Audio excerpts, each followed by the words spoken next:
tie naratyvai, kurie yra sukurti apie Iraną, tai kad jis yra blogio ašies valstybė, neracionali valstybė, niekšiška valstybė, tai jie yra reikalingi tam, kad galima būtų naudoti platesnio masto priemonės, negu kad įprastai galima pagal humanitarinę teisę.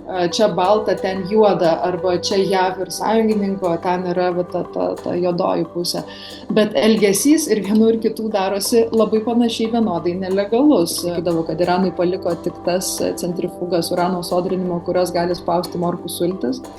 Nesusidūriau nei vienu atveju, kad būtų bendrai pasisakoma blogai apie žydų tautą. Bendrai. To niekada nebuvo. Visada būdavo labai aiškos pavardėm, vardais įvardėjama, kas yra problema. Bet reikia suprasti, kad iš tikrųjų vidurio rytų patirtis yra tokia, kad jiems Amerika yra tas pats, kas mums Rusija.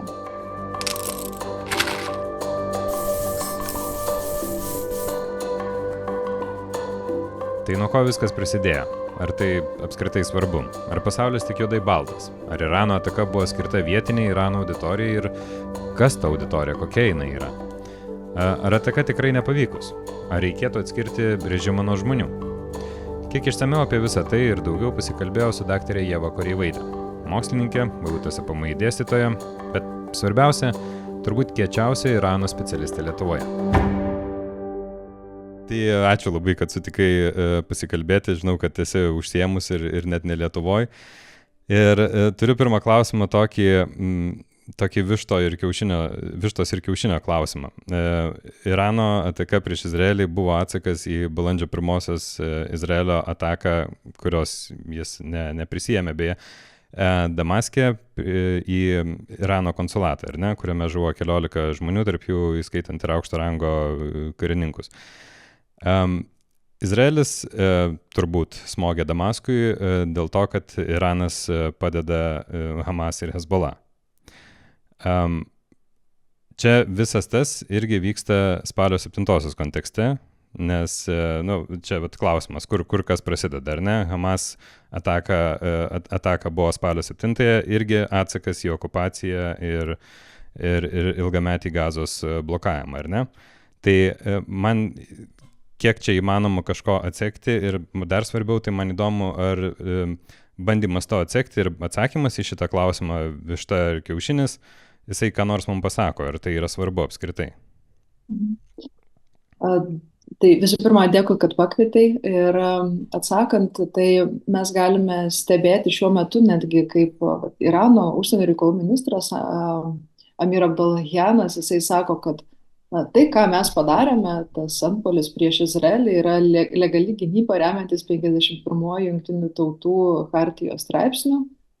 Ir tada galime bandyti vėl atsakinėti toliau visą grandinę to nelegalaus elgesio, kuris seka vienas veiksmas kitą veiksmą. Tai lygiai taip pat Izraelis turbūt irgi mato tai, ką jisai daro kaip savotišką gynybą, nors pasikėsinimas į ambasadą, susprogdinimas konsulato, tai reiškia, kad yra pasikėsinta į kitos suverenios valstybės teritoriją. Tada vėlgi žengiant atgal, Izraelis dažnai argumentuoja ir sako, kad mes, esame Gazoje ir darome tai, ką darome, ir gal net kreipkite dėmesio į civilios aukas, dėl to, kad mes ginamės. Ir vėlgi labai dažnai yra pabrėžiama, kad Hamas elgėsi nelegaliai, kovodama arba atstovėdama tą palestiniečių teisę arba atsakydama į tą ilgametę okupaciją palestiniečių, atsakydama nelegaliomis priemonėmis, tokiamis kaip ta ataka, kurioje buvo pažeistos civilių gyvybės. Bet tą patį matome ir iš Izraelio pusės, nes žinom, kad Izraeliui yra iškelta genocidinė byla Pietų Afrikos Respublikos. Ir tai, kad ta byla buvo priimta, tai buvo tokiu būdu gautas patvirtinimas, kad suformuota sąlygas atitinkanti byla. Tai reiškia, kad yra matomas genocidinio tipo elgesys. Tai bandyti ieškoti, vat, kas pasielgė pirmas nelegaliai ir kas paskui atsakė legaliai arba nelegaliai, iš viso man pradeda atrodyti, kad pastaruoju metu tas legalu, nelegalu, ta kalba ir perskyra darosi nebeprasminga. Nes per ją nieko nebeišeina paaiškinti, nes taip išeina, kad abi pusės elgesi nelegaliai. Tai vėlgi, aišku, tada iškyla klausimas, o kaip dabar su tarptautinė teisė, kaip jungtinės tautos, kaip visi tie mechanizmai, institucijos, kurios buvo sukurtos būtent apsisaugoti nuo tiek daug smurto ir va, tokio tipo atsakų ir pasakymų, kaip tai toliau veikia.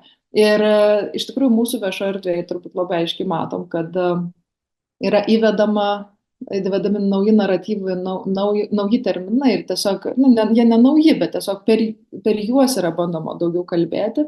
Tai yra rytai, vakarai arba juoda, balta ir tada visiems atrodo, kad galbūt tai paprasčiau bus paaiškinti. Nes, kaip kitaip paaiškinti, vėlgi, šiandien girdėjau, kaip užsienio reikalų ministras, Izraelio užsienio reikalų ministras skatina sankcionuoti Iraną už jo prastą elgesį. Ir tai yra viena iš daugiausiai sankcionuojamų valstybių pasaulyje. Ir dalis sankcijų, pavyzdžiui, yra už žmogaus teisų pažeidimus. Ir tada klausimas, o tai kodėl tada Saudo Arabija, kurios rodikliai žmogaus teisų srityje yra daug prastesni negu kad Irano, jinai nėra sankcionuojama. Na ir tada, tai žodžiu, tas toks įstumdymasis ir aiškinimasis, o kas pradėjo tą nelegalų elgesį ir kas į ką čia atsako, jisai pradeda darytis neprasmingas, kai galų gale vis tiek nuleidžiamas toksai labai masyvus naratyvas, sakant, tai, bet jie geri, mes geri, jie blogi, čia balta, ten juoda, arba čia JAV ir sąjungininko, ten yra ta juodoji pusė. Bet elgesys ir vienų ir kitų darosi labai panašiai vienodai nelegalus, pažeidžiantis tarptautinę teisę. Ir manau, kad vėlgi tai, ką daro pastaruoju metu Izraelis, pradeda netenkinti netgi tų vakarų sąjungininkų, nes jie iš tikrųjų ir patys pradeda matyti, kad ta spalva balta ir juoda po truputį ta perskyra gali pradėti nykti. Ir kas mane iš tikrųjų ir nustebino, kad kiek aš skaičiau įvairiausių interviu, pasisakymų, straipsnių dėl Irano ir Izraelio apsikeitimo smūgiais, kad iš esmės nėra sakoma, kad Izraelis vienareikšmiškai čia teisus, o Iranas vienareikšmiškai neteisus, kad Izraeliui kritikos yra labai nemažai. Ir tai, kad vėlgi JAV labai aiškiai pademonstravo, kad jie toliau neis šitam susipriešinime, kad apsikeitėm smūgiais ir čia pabaigiam. Tai kad niekaip nebandys, aišku, gynybą rems, bet jokios puolamojo tipo atsako neparems. Tai jau irgi parodo tam tikrą kritiką Izraeliui. Vėlgi buvo rašoma, kad Izraelis tikėtina netgi nebuvo suderinęs šito smūgio į konsulatą su JAV. Taip, nežinau, ar atsakiau, bet tas vištos ir kiaušinio klausimas. Čia platus klausimas, žinai, ir iš to, ką pasakei, tai kyla dar kokie 5-6 klausimai, bet vienas paskutinių, tai ar tu pritari tam, kad galimai Izraelio ataka Damaske buvo siekis įtraukti daugiau Ameriką atgal į artimuosius rytus ir kažkaip kelti konfliktą su Iranu. Kokios priežastys? Priežastys irgi dažnai įvardinama Netanyahu pačio padėtis Izraelyje ir aišku Gaza. Ir iš dalies atrodo jau bent jau pastarosiom dienom tai labai pavyko, ta prasme, kad Gaza nuėjo truputėlį į antrą planą ir dabar kalbama apie Iraną. Ir aišku, kalbama tam kontekste, kaip tu minėjai, gerieji, blogieji. Ir tikrai tiesa, kad įdomu tai, kad Izraelis jau savo veiksmais jau nebėra tas jau tikrai baltasis gerasis ir truputėlį sudėtingiau. Tai ar tai galėjo būti siekis ir tas siekis ne visai pavykęs, bent jau kol kas atrodo, iš Izraelio pusės? Tai yra svarstomi keli variantai. Vienas tai, kad Izraelis tiesiog neapmąstė konteksto, kas atrodytų labai keista, nes yra dažnai minima, kad tai yra tęstinės Netanyahu politikos dalis, nes galima vardinti tuos atvejus, kai Izraelio Mosadas nustatė taikinius, vėlgi yra sudaryti ir plakatai, ir kortos egzistuoja išleistos, kur yra taikiniai, kuriuos Izraelis nori panaikinti. Tai yra tiek civiliai asmenys, tiek kariškiai. Ir visa yra istorija, kaip ir kai yra nužudomi su Palestinos judėjimais susiję asmenys, taip pat su Hezbollah, kas yra netiesioginis toksai vėlgi prieštatas su Iranu. Taip pat, pavyzdžiui, buvo nužudytas ir Islamo džihado grupuotės įkūrėjas. Tai visa eilė asmenų, beje, gal ir šiame kontekste irgi svarbu pasakyti, kad Izraelis yra nužudęs nepasakysiu tiksliai, iki 10 turbūt, bet Irano branduolinės muzikos, branduolinės fizikos mokslininkų. Ir netgi tokios akcijos, atsimenu, ir Irane vyko, ir pasaulyje nuskambėjo, kad ten kokius produktus vartoti, kokių nevartoti, ką pirkti, ko nepirkti, kad neprisidėti prie Irano fizikos mokslininkų žūčių, kurie tampa Izraelio taikiniais. Tai vėlgi tai yra visa ilga istorija, tokio tipo agresijos, žudimų, kuri neturėjo niekada jokių rimtesnių pasiekmių. Aišku, galime kalbėti apie tai, kad ir Al-Quds, tai yra Irano tos revoliucijos sargų pajėgos regione, atsakingos už revoliucijos eksportą ir vėlgi dorojimasi su JAV ir Izraelio interesais, kad jie taip pat irgi užsiminėjo panašią veiklą. Bet, kaip bebūtų, tai yra tokia nuosekli politika, tie tokie, kaip jie vadina, chirurginiais žudimais, ką pademonstravo ir dabar smūgiuodami į Irano konsulatą. Tai galbūt tai buvo, galima tai matyti kaip vienas dar plius iš tokių operacijų, viena iš plius tokių operacijų, bet kita vertus labai sudėtingas įtampos pilnas kontekstas, kurį tikrai turėjo įvertinti Izraelis. Ir tas kontekstas, kaip ir paminėjai, yra toks, kad JAV po truputį traukėsi iš regiono. Tai labai akivaizdu buvo ir kai atsisakė padėti kurdams, kurie buvo sąjungininkai kovoje su ISIS. Tai yra taip pat toks labai nuožmus siekis, kad Izraelis pasirašytų su arabų šalimis susitarimus tam, kad užtikrintų Izraelio saugumą. Žodžiu, per tas dvišalės sutartis, kad JAV kiek galima mažiau galėtų būti regione, o Izraelis vis dar liktų saugus. Ir tas pats netgi, kai buvo 2020 metais Suleimanis, tai yra Al-Quds generolas nužudytas Irake, JAV, tai buvo smūgis. Tai vėlgi tai buvo laikoma to, kad JAV atsitraukdama nori pagrasinti dar Iranui, kad, ramiai.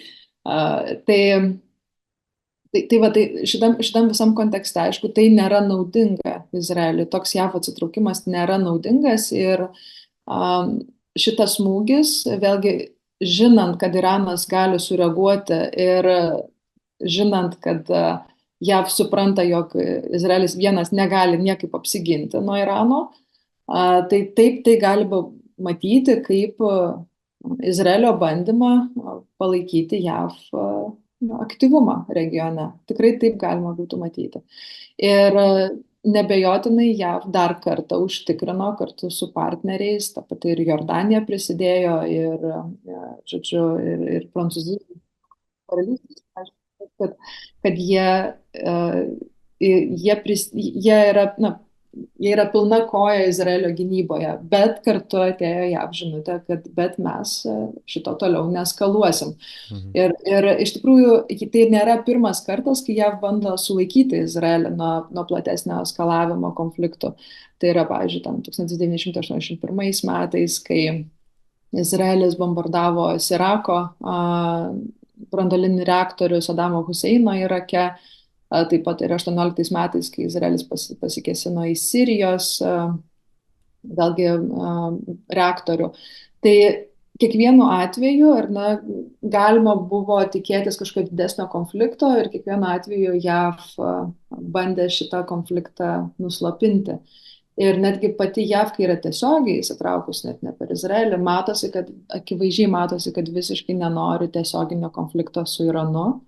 Nes JAV jau yra turėjusi Afganistano ir Irako visiškai nelaimimus karus ir tai yra pripažinusi ir tikriausiai supranta, kad jeigu kas nors galėtų būti dar nelaimimesnė, tai tikrai tai būtų Iranas. Ir va, tais pačiais, kur mano minėti 2020 metų Suleimanio nužudymas, generolo Suleimanio ir Irano Al-Quds vadovo nužudymas, jisai vėlgi tą patį pademonstravo, nes Iranas atsakė JAV, atakuodamas JAV karinę bazę Irake ir JAV po to pasakė, kad okei, 1-1, baigiam visą šitą, žodžiu, šitą susišaudimą. Tai akivaizdu, vėlgi, tokio tipo apsikeitimo ugnimi, mums iš šono gali atrodyti, kad, na, vat, karo eskalacija kvepia, ar ne, gali būti dar kažkas platesnio ir didesnio, bet dažniausiai pasirodo, kad tai suveikia priešingai kaip koks garo nuleidimas. Žodžiu, apsikeičiamas smūgiais ir paskui žinant, kad na, nėra čia laimėtojų tokio tipo kare, žodžiu, yra tiesiog įtampa nuleidžiama ir tiesiog tai bandoma neeskaluoti, bet reikia pripažinti, kad JAV čia vaidmuo yra labai svarbus dėl to, kad tie patys ir karo laivai atvesti ar ne į viduržemį ir dabar pasakymas, kad mes toliau nedalyvausim, toliau nesikišim, vėlgi tai parodo, kad JAV bando daryti viską, kad tas karas nesiplėstų. Ir Izraeliui, bet neaišku, ar paklus ar ne, nes yra atvejų istorija, kaip minėjau, 81-18, kai JAV nepritarus Izraelis atakavo. Kita vertus, bet reikia pasižiūrėti, ar Izraelis sutiks su tuo, kad tokiu JAV bandymu sakyti, kad čia ir pabaigiam. Aš mačiau tokias žinias, nepamenu dabar koks žurnalistas, nes tiesiog retweetą mačiau savo draugės Izraelyje gyvenančios, kad jinai yra žurnalistė ir jinai perdavė kažkokio kito žurnalisto, kuris turi artimą kontaktą, ryšį su Izraelio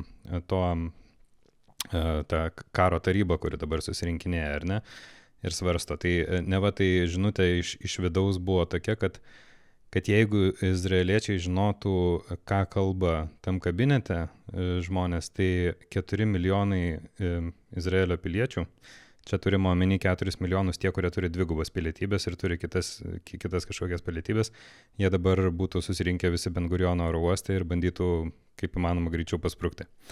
Tai mintis tokia, kad planuojama kažkas tai stipraus ir tikėtina, kad ir Izraelis gaus atgal tada į kažkokį tai didelį konfliktą, ar ne? Čia aišku, sakau, čia yra kažkas ten kažkur tai pasakė, nežinau kaip tai yra svarbu ir tikslu.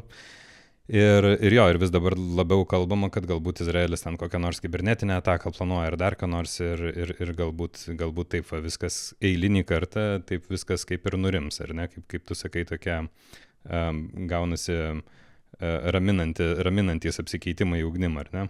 Bet grįžtant prie pačios atakos, tai man įdomu, ar tu pritari tai nuomoniai, kad šita ataka buvo labiau skirta Irano visuomeniai, kad štai mes kažką parodėm Izraeliui. Nes visas tas kontekstas, kad atakuojama žinomais ginklais, dronai skrenda ten apie 9 valandas iki Izraelio, ar ne? Per Turkiją yra pranešama vakarams, kad ta ataka bus, ar ne? Viskas žinoma, viskam spėjama pasiruošti, Iranas tikrai žino, kaip veikia Iron Dome, ta gynybos sistema Izraelio, ar ne? Ir labai tikėtina, kad ta ataka bus nesėkminga ta karinė prasme, ar ne? Tai Iranas, manau, puikiai žino, ką daro šitoj vietoje, tai vat man įdomu, ar tu pritari, kad čia daugiau buvo vietos publikai skirtas atsakas.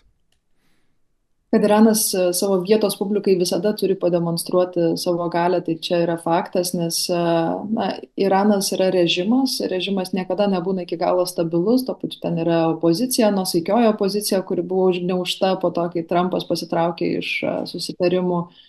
Tai vėlgi visada yra poreikis pačiai visuomeniai ir parodyti ir įrodyti, kad šitas režimas yra,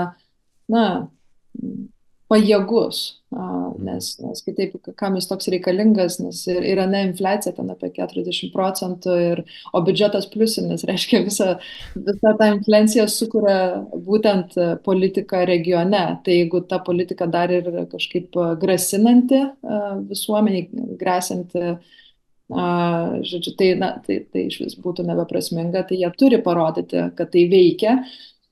Dabar nebejotinai, kaip ir minėjai, tikrai Iranas žino apie tai, kad Izraelis turi stiprią daugiasluoksnę priešraketinę gynybos sistemą ir plus turi ir partnerius. Na, ir kad tie partneriai bandys sulaikyti daugelį tų atskriejančių raketų ar dronų, ir JAV vien skelbia apie tai, kad iš tų 380 numušė jie. Na, kažkokia apkrova liko ir priešraketiniai sistemoje Aero-3, kuri dabar nauja testuojama. Ir labai daug yra kalbos apie tai, ar ne, kiek iš viso gali padaryti žalos Irano ginklai. Vėlgi skaičiau, kad iš tų turimų tolimo nuotolio 3000 balistinių raketų buvo paleista 150 ir tai yra labai didelis skaičius, kas buvo paleista. Na, tai reiškia, kaip ir buvo brangus parodymas ir brangus ir net vėlgi man toks jausmas, bent jau vėl, iš ko aš galiu spręsti, iš praeities precedentų, taip, kas vyko 2020 metais, kai generolas Suleimani buvo nukautas, tai kad irgi Iranas paleido tik tiek ir tik ten, kur nepadarytų daug žalos. Tai vėlgi neaišku, kiek jisai skaičiavo, kokia gali būti ta žala, ar tik tai demonstracinė, ar kažkokia rimtesnė. Tai yra ir kvestionuojami labai Izraelio gynybiniai pajėgumai, nes vis dėlto tos 9 raketos nukrito, nors labai didelė dalis raketų buvo dronų numušta dar iki atskrendant iki tos priešraketinės gynybos sistemos. Tai va, tai labai sunku pasakyti, kaip Iranas viską skaičiavo, koks buvo tas pamastymas, bet mano jausmas iš to, kaip buvo perspėta, kaip lėtai viskas vyko, ir iš to vėlgi gal ir matei ir girdėjai, kiek dabar juoko yra tose socialiniuose tinkluose iš to, kaip Iranas atakavo Izraelį, kaip yra tyčiojamasi. Kaip atsimenu, tyčiodavosi iš branduolinės programos, kur sakydavo, kad Iranui paliko tik tas centrifugas urano sodrinimo, kurios gali spausti morkų sultis. Tai čia buvo tokie bariai, dabar vėl naujo tipo, ten ir su Ašūra susijimai, kad sako, nes yra tokia religinė šventė Ašūra, per kurią, žodžiu, iraniečiai ten save plaka, tokia kaip misterijos išgyventi kančią, pranašų kančią. Tai sako, per tą labiau save muša, negu kad Izraelį bandė dabar, žodžiu, negu kad pliauptelėjo Izraeliui. Tai ir patys juokauja, ir visas regionas juokauja. Tai iš to tarsi galima suprasti, kad tai buvo daugiau demonstracinio pobūdžio. Tuoj pratęsim, aš labai trumpai ir greitai.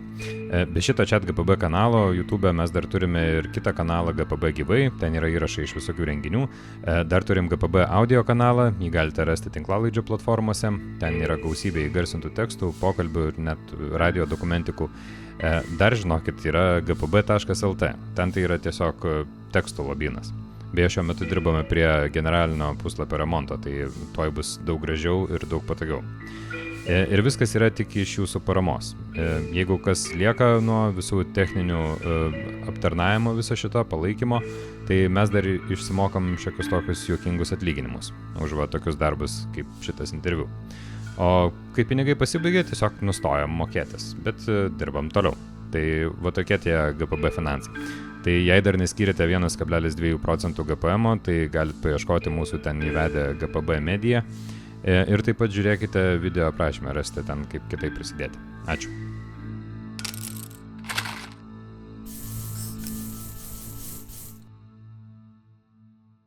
O aš suprantu, kad nesi būtent karinių tų reikalų specialistė, bet man buvo įdomu visai. Mačiau vieną komentarą, kad galbūt ta ataka yra visai pavykusi, nes ką padarė Izraelis, tai paleisdamas tiek daug raketų dronų į skirtingus taškus, jie pamatė daug geriau, kaip veikia ta anti-oro gynybos sistema Izraelyje, pamatė bazės Jungtinių valstijų ir sąjungininkų visam regione iš esmės, nes kadangi plačiai šaudė, tai išplačiai ir buvo gynyba taikoma. Ir dėl to tiesiog pamatė, ir tiesa dar svarbu, kad naudojo ginklus, kurie yra žinomi ir pažįstami vakarams. Tai atseit galbūt turi kitų ir tuos kitus pasilieka savo kažkur. Tai čia spekulacijos, aišku. Ir va taip tiesiog nusibraižė geriau žemėlapį, su kuo turi reikalą. Ką tu manai apie tokį pasvarstymą? Atrodo visiškai validus. Sunku, vėlgi niekas nežino tiksliai, ką yra pasigaminęs Iranas, kiek ten visko turi tiksliai. Tai, neaišku, svarstymai irgi įvairius, aš juos skaičiau. Yra vieni svarstymai, kurie ateina iš Izraelio karininkų pusės, kur sako, kad kiek parodė, tiek turbūt ir gali, ir galbūt netgi šiam laikotarpiu išnaudojo viską, ką turi. Ir yra svarstymų, kad o galbūt turi kažko, ko nežinom ir tik tai pasibando. Ir ruošiasi tolimesniam konfliktui. Bet aš irgi svarsčiau tai, kad kodėl tada yra bandymas grįžti pilnai į civilinį gyvenimą, kodėl atidarė iš karto sekančią dieną oro uostus, kodėl Izraelis atidarė mokyklas, sekančią dieną, kodėl viskas bandoma grįžti prie to civilinio gyvenimo, tarsi sakant, kad nėra pavojus civiliams.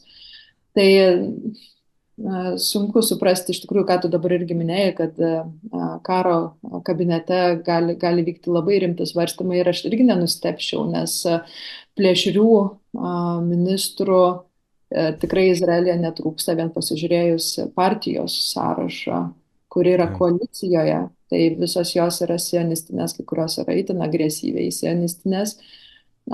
Ir pasiklausius kalbų, tai netgi ta pati par byla prieš Izraelį dėl genocidinių veiksmų, tai buvo ne tik veiksmai vertinami, bet ir intencija. Tai intencija, kai buvo rodomos citatos, kaip kalba Izraelio politikai aukščiausio ligmens, tai yra itin agresyvi retorika ir didžiulis pasitikėjimas išreiškiamas savo puolamosiom gynybiniam galimybėm. Tai gali būti, kad yra svarstomi kažkokie labai stiprus scenarijai. Kita vertus grįžtama prie visiškai tokio civilinio gyvenimo. Vėlgi, kam taip daroma, galbūt norint pademonstruoti, kad labai stiprus gynybiniai gebėjimai. Bet viskas spekuliatyvu tam lygmenį, kai bandom svarstyti, o kas bus toliau, nes, sakau, ką mes galime matyti, tai praeities precedentai, kai Izraelis buvo vis dėlto suvaldytas JAV, arba buvo bent jau bandoma suvaldyti JAV. Taip pat mes dar turime kažkokią kontekstinę informaciją, kokia dabar yra situacija, kokios priešstatos. Tai nebent šitas kontekstas gali įkvėpti kažką stipresnio. Bet kita vertus, Izraelio niekas nestabdo konflikte Gazoje. Nėra tos jėgos, kuri stabdytų, nes Izraelis taip jisai kovoja, sakoma, šiuo metu 6 frontais. Tai yra nuolatos yra atakuojamas Hezbollah iš Libano teritorijos ir yra visa saugumo zona dabar sukurta 10 000 žmonių iš Izraelio pasienio ruožo yra perkelti į Izraelio gilumą, ar net ten gyvena viešbučiuose. Tai jau yra toks apsunkinimas vyriausybei finansinis. Taip pat tai yra Sirija, tai yra Irakas, kuris leidžia tolimo nuotolio raketas, tai yra Husiai iš Jemeno, kurie atakuoja tą patį Eilatą uostą Izraelio Raudonojoje jūroje, ir tai yra diplomatinis susipriešinimas su JAV. Tai yra labai daug tų atsidariusių frontų, nekalbant apie vakarų krantą ir Gazos ruožą. Ir šitoj visoje situacijoje, kai yra tiek įtampų, vis tiek Izraelio niekas Gazos ruože nestabdo. Tai kokia prasmė dar plėsti tą konfliktą į tiesioginį karą su Iranu? Neverta tikėtis, kad atsidarys dar vienas frontas tiesioginis su Iranu ir Hezbollah ir visi kiti savotiškai nebetęs to, ką darė iki šiol. Tai O dar vis tiek pasinaudosiu tuo, kad tu labai gerai Iraną išmanai, nes dabar jau vis tiek nukeliavom į platesnius vandenis. Aš skaičiau The Telegraph, padarė tokį turbūt kažkiek išskirtinį reportažą, kad pasikalbėjo su žmonėmis pačiame Irane ir papasakojo, kas tenai vyko po tos atakos. Ir skirtingai negu visą tai, ką parodo Irano televizija, visus to šventimus gatvėje, besidžiaugiant ataka prieš Izraelyje ir tai, ką atkartoja vakarų žiniasklaida, aišku, paima tos pačius kadrus ir parodo, kaip Irane žmonės džiaugiasi ta ataka. Jie pakalbino žmonės tiesiog ir papasakojo, kad pavyzdžiui, nelabai supratau, kurio tiksliai metu, bet kažkurio metu greitai po atakos susidarė didžiulės spūstys keliuose iš Teherano, vedančiuose keliuose iš Teherano, kad žmonės buvo labai labai sunerime, tiesiog bijojo greito ir stipraus atsako kažkokio, kad ypatingai jeigu gerai ištariu mieste, kurį tu žinau, kad gerai pažįsti, šalia jo ir jame yra Irano sodrinimo tos įstaigos, neva tai, ir ypatingai ten buvo didžiulis nerimas ir žmonės pakavosi daiktus ir bandė išvykti, ar ne? Ir aš šitame kontekste kažkaip beskaitydamas prisiminiau tų tokių Izraelio palaikytojų oponentų, kurie tiksliau mano oponentų Izraelio palaikytojų, kurie visą laiką pabrėžė, kad jie nepritarė Netanyahu vyriausybei, kad ir apskritai jo politikai ilgametį, ar ne, kad turi problemų su nausėdijom, pavyzdžiui, vakarų krante ir taip toliau, bet suranda kažkokių tai visokių pateisinimų tam, kas vyksta Gazoje ir tuo pačiu visą laiką liepia, prašo, ragina atskirti vyriausybę Izraelio nuo žmonių. Tai yra nuo izraeliečių arba nuo žydų bendrai, priklausomai nuo konteksto, apie ką kalbam, ar ne? Ir aš kažkaip pastebiu, kad to pačio raginimo labai mažai girdisi, kai mes kalbam apie Putiną ir rusus, arba kai mes kalbam apie Hamas ir palestiniečius Gazoje, ir apie Irano vadovybę ir iraniečius, ar ne? Nes mes gaunam tą vaizdą iš gatvių, kur yra švenčiama, ir neva tai Iranas ne tik tai vadovybė, bet visa šalis ir visi gyventojai nori, ar tai nori karo, ar tai nori, kad sunaikinti Izraelį, ar visus vakarus ir taip toliau. Tai ar matai čia tokį truputėlį disonansą, čia grįžtant ir į tai, ką kalbėjai pradžioj, kad čia geriečiai, blogiečiai, rytai, vakarai, ar ne, viskas dideliais tokiais, po dideliais skiečiais viskas pasakojama, tie naratyvai sukuriami. Ar galbūt didelė dalis iraniečių tikrai yra labai priešiškai nusteikę, kas, sakykime, manęs irgi ten ypatingai nestebintų, nes tai gali būti irgi paseka dešimtmečių propagandos, edukacijos ir ko tik nori, ar ne? Kaip yra, sakykime, kitose šalyse, ar ne? Tai kur yra daugiau mažiau kažkoks tai, kad kažkaip pajausti tą visuomenę? Tai aišku, kad tie naratyvai, kurie yra sukurti apie Iraną, tai kad jis yra blogio šies valstybė, neracionali valstybė, niekšiška valstybė, tai aš tiesiog sakau tos terminus, kurie yra naudojami JAV nacionalinio saugumo strategijose. Netgi strategijose? Taip, tai tie naratyvai, jie yra atsiradę, jie yra reikalingi tam, kad galima būtų naudoti platesnio masto priemonės, negu kad įprastai galima pagal humanitarinę teisę. Tai vėlgi reiktų kritiškiau žvelgti į tuos naratyvus ir turint omeny visą regiono ir istoriją ir kaip tie naratyvai buvo, kodėl jie buvo sukurti pirmiausiai. Tai Iranas 79 metais jisai tampa Islamo Respublika. Ir tai reiškia, kad šaltojo karo laikotarpiu, kai JAV labai svarbu turėti savo sąjungininkus, Sovietų sąjunga labai irgi turėti svarbus savo sąjungininkus, ir kai jie kovoja šaltąjį karą Vidurio rytų regione, staiga viena iš valstybių, kuri yra JAV įtakos zonoje ir vienas pagrindinių ramsčių Vidurio rytuose valdomo statytinio šacho, jie netgi po įvairiausių bandymų, kai Irane ten kildavo respublikoniški vairūs judėjimai, bandydavo jie ten kurti savo respubliką ir JAV pavykdavo tos respublikoniškus judėjimus užgniaužti, panaikinti ir vėl grąžinti šachą atgal į valdžią. Tiek investuota, tiek dirbta ir staiga 79 metais ta šalis surengė revoliuciją ir masinę revoliuciją, kurios metu tas šachas yra nuverčiamas, atimamos iš JAV ir Britų visos koncesijos, tai yra pagrindai, aišku, naftos dujų. Ir jie išvaromi iš šalies. Ir ta šalis, jinai sako, mes nebūsim su sovietais, bet ir su jumis nebūsim, žodžiu, mes patys savo Islamo Respubliką. Tai buvo milžiniškas šokas ir buvo bandoma Iraną suvaldyti visų pirma per karą su Iraku. Irakas buvo remiamas tam, kad kovotų su Iranu. Tai vyko 8 metų karas. Tada šalis buvo apkrauta sankcijomis, pačiomis griežčiausiamis įmanomis sankcijomis, vėlgi tam, kad jį suvaldyti, nors jis dar kaip ir niekaip nesiplėtė tuo metu, tiesiog net nesuvaldyti, o panaikinti. Ir tada Iranas, vėlgi niekas nebūna be pasekmių, jisai pradeda kurti alternatyvaus tipo gynybos strategiją, tokia asimetrinio tipo, kuri remiasi į karinės įtakos tinklą vidurio rytuose. Tai buvo Irano gynybos strategija, nes jie žinojo, kad konvenciniu būdu jie negali apsiginti, kad jie gali apsiginti tik tai kurdami tinklą. Ir vėlgi, ir aišku, ir jie tada kuria naratyvus. Tai iš vienos pusės ateina naratyvas iš vakarų, kad Iranas yra absoliutus blogiečiai, neracionalūs, ir kad galima prieš juos naudoti bet kokias priemonės. Tai yra netgi tokio lygio sankcijas, kokios yra taikomos, nes šiaip nelogiška, nes yra kitų valstybių, kurios labai panašiai elgesi, bet joms nėra taikomos tokio lygio sankcijos. Ir tada ateina iš Irano tie pat irgi naratyvai, kad ką jis įsivardė savo priešais, tai jisai ten turi didį ir mažąjį šėtoną. Tai mažasis šėtonas, kaip galima spėti, bus Izraelis, didysis Jungtinės Amerikos valstybės. Tai natūralu, kad jie aplink tai yra visas lipdamas naratyvas, pasakojimas apie tai, kas jie, kas mes, kas jie.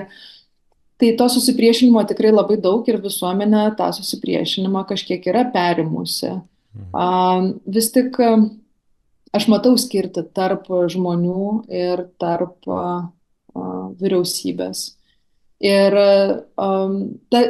vėlgi, jeigu paklausinėti Irano gatvėse, ką jie galvoja, pavyzdžiui, apie tą patį Izraelį, tikrai daugelis sako, kad mes turim problemų su vyriausybė ir mes neturim problemų su žmonėm. Kas įdomiausia, kad ir Irano valdžia tą patį sako. Tai buvo čia toks atvejis, kai vienas iš prezidentų, Mahmudas Ahmadinedžadas, jis pasakė savo kalbą, kurios metu pasakė, kad mes, kaip Iranas, norėtumėm, kad, arba sieksim, kad Izraelio valdantis režimas išnyktų iš laiko juostos. Tai gal irgi atsimenat, kaip buvo išversta šitą frazę, kad Izraelis būtų nušluotas nuo žemės paviršiaus. Tai, žodžiu, jinai buvo ištransliuota ir kai jau vėliau buvo pataisyta, niekam buvo nebeįdomu, nes tai iš esmės reiškia, kad visa šalis su visais žmonėm turi būti nušluota nuo žemės paviršiaus, kai realiai buvo kalbama apie režimą ir aš pati, kai mokiausi seminarijoje, man teko, nemokiausi, ten buvo stažuotė, kurią aš atlikau tyrimus ir aš dariau interviu su įvairiais, žodžiu, tais religijos mokovais, kurie turi politinį stiprų vaidmenį, jie arba bekina kažkokias partijas, arba asmenis, politikus. Tai irgi labai daug buvo kalbėta apie tai, kaip jie mato Izraelį ir aš nesusidūriau nei vienu atveju, kad būtų bendrai pasisakoma blogai apie žydų tautą, bendrai. To niekada nebuvo. Visada būdavo labai aiškus pavardėm, vardais įvardėma, kas yra problema, kokios partijos yra problema, bet nekalbama abstrakčiai. Tai vėlgi, aišku, kai taip ateina į kažkokį tokį viešą diskursą, kažkokias viešas kalbas žmonėms, tai vėlgi, bet niekada nesakoma žydai, sakoma sionistai, o kas yra sionizmas, tai yra ideologija, kuri, irgi, vėlgi, sionizmas netgi savo tą tokią idėją, gal teisės į žemės nuosavybę yra religinė ideologija, šiaip visuo kitkuo jinai daugiau socialistinė, dabar jau perėjo vėliau į demokratinę.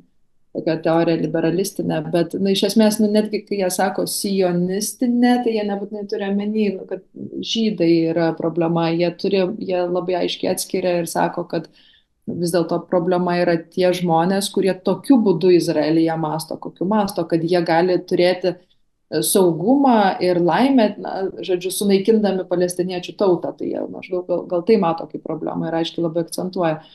Tuo tarpu, taip kalbant apie Iraną, labai dažnai televizija mėgsta parodyti tik tą pusę, kai gatvėje visur yra kvailių, ar ne, ir jų neišvengsi, tai jeigu gali būti, kad iš tikrųjų ten kažkas ir šoka ir džiaugiasi, bet tos platesnio konteksto, kai neegzistuoja, tai tada labai labai sunku suprasti, kad ne visa šalis tokia ir vėlgi negalima sakyti, kad jie ten ir visiškai nepritarė tam, kokią politiką vykdo režimas. Režimas yra opresinis, nelabai jie kreipia dėmesį į žmonių nuomonę, bet vyksta rinkimai. Tie rinkimai dažniausiai vėlgi klastojami. Bet apklausos rodo, kad mažesnių kažkokių miestelių yra bendruomenių, kurios vis dėlto, kurios pritarė dabartinio režimo politikai, nes, netgi kai Suleimanis buvo nužudytas, Suleimanio niekas nemėgo turbūt yra, nes jis buvo, kaip jie ten tokia gudrė sistema, jeigu žmonės pradeda protestuoti prieš valdžią, protestus malšina ne tie, kurie yra šalyje, aišku, kažkiek prisideda ir policija, ir Sepachas, ir kas ten ir kas gali, bet pirmiausia yra atsiunčiami alkucai iš regiono, kurie yra šiaip nelabai jaučiasi susiję su Irano visuomenė. Ir plus tie, kurie turi ekonominius interesus, kurie valdo Irano ekonomiką, būtent tas saugumo blokas yra atsiunčiamas malšinti protestų. Ir Suleimanis buvo, žodžiu, to bloko vadas. Tai kad jį kas nors mėgtų, nemėgo, bet kai jau jį amerikiečiai nukovė Irake, jisai automatiškai tapo tokiu, nacionaliniu vadovu, kad, okei, nebuvo jisai geras, bet taip irgi su mūsų valstybė nesielgiama. Tai vėlgi sukelia tokį labai stiprų sentimentą, kad, palaikymą dėl to, kad tu nori matyti savo valstybę galingą vien tam, kad jinai suteikia tau saugumą tokiam nesaugiam regione. Tai kai tą galę pasikesinama, tai aišku, būna visai. Bet irgi aš esu mačius vieną interviu, Britas, atrodo, keliavo po Iraną ir jisai, ir ten rengiamos yra karts nuo karto tokios demonstracijos, ten kokia sudeginti Izraelio arba amerikiečių vėliavą. Ir jisai, žodžiu, prieina, kur būtent yra deginama ta vėliava, ten ant jo šokama, trypiama ir Amerikos, jeigu neklystu, ir klausia, sako, o tai ką čia darot? Ir tie žmonės tokie įsijaudrinę, jie atsisuka ir pradeda juoktis, sako, ai ne, tai čia mums taip, žodžiu, tai mes nelabai, kažką jie ten bando teisintis ir aiškinti ir paskui ant galo baigėsi visas pokalbis to, kad jie labai myli Ameriką. Tai to irgi yra absurdiškumo, kad sakykime, Iranas. Tas mandagumas iranietiškas. Ir to yra, ir plus Iranas finansuoja mokyklas, žodžiu, kažkas, nežinau, darbininkų kažkokius judėjimus, žodžiu, kad jie surenktų tokią kaip spektaklį. Ir jie surengia tą spektaklį, bet ką iš tikrųjų ten tikrai galvoja, nes aš kai mokiausi irgi atsimenu dar etnologijos lygmenį, ir buvo atvažiavusi viena amerikietė darytis tyrimų, mes kartu su ją gyvenom kambarį ir mes eidavom kažkur ir jos, kai žmonės klausdavo, iš kur jūs, ir jis sakydavo, aš iš Amerikos ir tada visiems būdavo euforija, žodžiu, kad iš Amerikos, nes labai mėgsta viską, kas amerikietiška, bet reikia suprasti, kad iš tikrųjų vidurio rytų patirtis, šaltojo karo patirtis ir vėlesnė jau po šaltojo karo laikotarpio patirtis yra tokia, kad jiems Amerika yra tas pats, kas mums Rusija. Nes amerikiečiai realiai slopino visus respublikoniškus, demokratiškus bandymus tiem žmonėms vaduotis iš diktatorių, statytinių, visokių ten kariškių, karinių režimų. Jie bandė vaduotis nuolatos, o amerikiečiai stengiasi tuos režimus išlaikyti, nes jiems buvo patogiau su jais bendradarbiauti konfrontacijoje su Sovietų sąjunga. Ir tos visuomenės yra labai stipriai nukentėjusios nuo amerikiečių, britų, labiau nuo amerikiečių. Ir natūralu, kad jie iš principo nemėgsta netgi kai klausia, pavyzdžiui, apklausos vyksta vidurio rytuose ir klausia, ar jūs norėtumėte demokratijos, sako ne.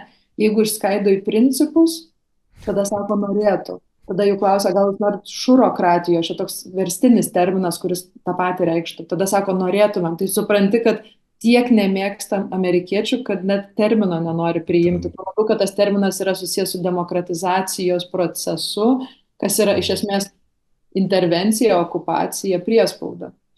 Pats žodis jau tapo, ar ne? Taip, aišku, kad bendrai jie nori savo šalių nespaudžiamų tų amerikiečių interesų, Izraelio interesų, vakarų interesų, bet tuo pačiu, jeigu ten konkrečiai klausiau, tai ar šiaip Amerika, ten tas gyvensena būdas, žmonės kažkuo nepatinka, tai kodėl patinka, visi satelito lėkštas turi, kiekvienas save gerbiantis iranietis turi, kiekvienas žiūri tas laidas, imituoja kaip rengiasi, jie imituoja kaip kalba, tai visa tai irgi egzistuoja šalia ir to konteksto iš tikrųjų labai trūksta.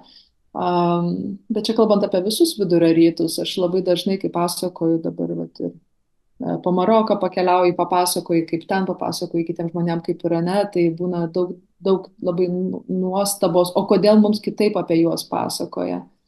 Kodėl kitaip? Dėl to, kad reikia formuoti frontus, nes legalumo perspektyva nebeveikia, reikia balto juodo. Aš matau, kad jeigu sutiksi, tai mes dar kartą susitiksim, nes dabar jau nebeturim laiko keliom valandom pasikalbėti apie visą tai, nes tikrai labai, labai įdomu. Tai taip, pabaigai aš apibendrint galėčiau, kad labai teisingas raginimas atskirti visuomenę nuo valdžios, ypač tais atvejais, kai demokratija nelabai veikia. Čia tiek Izraelyje mažesnių mastų, tiek yra nedidesnių mastų, ar ne, ir Rusijoje ir kitur. Ir su to vėliavos deginimu aš prisiminiau tokį anekdotinį mano tėčio papasakotą atvejį, man kažkaip susišaukė su 90-ojo dešimtmečio Sovietų Sąjungos pabaiga Lietuvoje, kai būdavo kokie nors ten susirinkimai, sakykime, institute kokiam nors, ir reikėdavo pasirašyti po kokią nors rezoliuciją, tai jie rašydavo taip tekstas, tada pirmas Janušauskas pritariu, tada antras ten koks nors Koreivaitė pritariu Janušauskui ir taip toliau ir taip toliau. Ir toksai dalyvavimas, spektaklis vyksta ir visi taip, viskas lyg tai ant juoko. Nežinau, kodėl ta analogija, gal jinai tikrai nėra visiškai tiksli, bet aš noriu pabrėžti, kad reikia konteksto, kad tikrai nėra tie didžiuliai, po didžiuliais skėčiais gėris ir blogis ten gyvena, ten blogis čia gėris ir taip toliau, ar ne? Gerai, tai turėjau daugiau klausimų, bet dėja negaliu, tai ačiū labai tau, Ieva. Ačiū tau. Tikiuosi ne paskutinį kartą.